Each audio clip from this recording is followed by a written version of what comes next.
Why do you think so many people want to see the fight? I mean, there's millions and millions of people. I mean, that's the only reason why the fight's happening is because people want to see it. It's a business.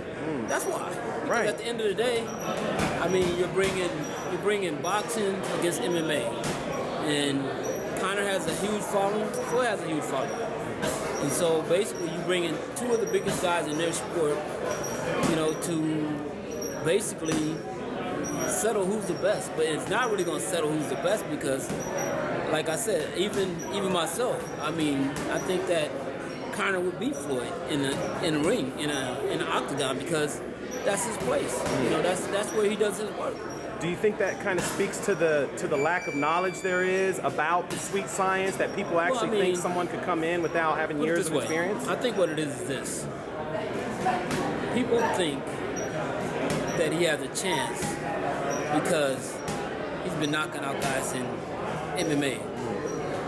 Floyd knock out guys too with some damn 4-ounce gloves on.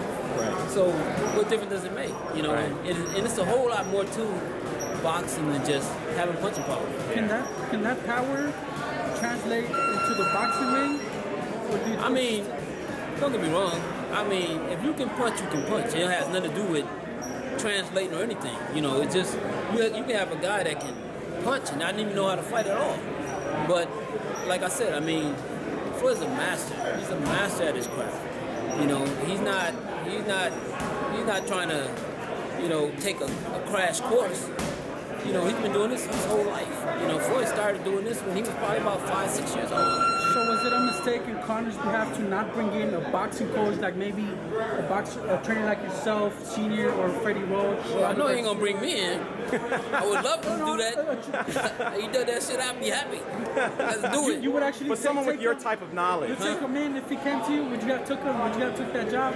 Yeah, I took it. Shit, Floyd, it don't make no difference. Shit, Floyd would knock his ass out anyway. What difference does it make if I'm in his corner? Yeah.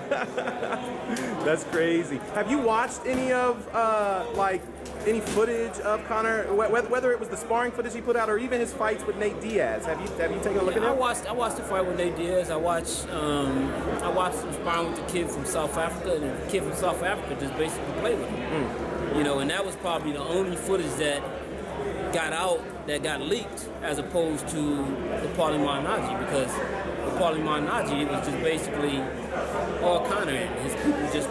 They made Paulie look like he didn't even know how to fight. Do you think, when you see a situation like that whole Paulie Malignaggi situation, do you kind of shake your head at that when you see the photos come out and the way they try and make it look like it was a knockdown and stuff, or is there any truth behind that stuff? I mean, don't get me wrong. I mean, there could be some truth, but the thing is this: if you knock down a guy, the video would only take 10 seconds.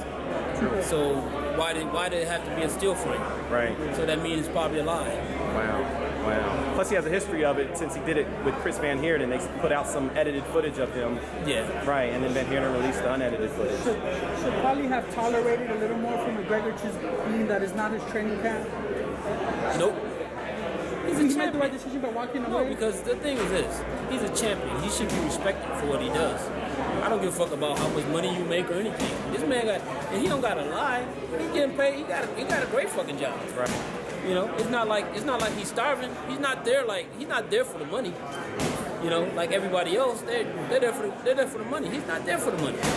You know, he's there because a guy called out and asked him to help him. You know, they once at one point in time it was at odds with one another, but then he decided. Like they still are. Oh, of course they are now, but right. it's for a whole different reason. It ain't for this. It's not because that there had animosity in the past. It's because of you put them in a bad light. You know, when you shouldn't. It's about respect. How difficult is it to be a sparring partner, just from experiences of you being a trainer, bringing in fighters, and then having to work to cater maybe to the A side or to that extent? Well, I mean, one thing is this: as a sparring partner, no one. Don't get me wrong. Some people go into the ring as a sparring partner. A real fighter, fuck that sparring partner shit. I don't give a fuck who you is. You can be Floyd Mayweather, you can be whoever. It don't make no difference.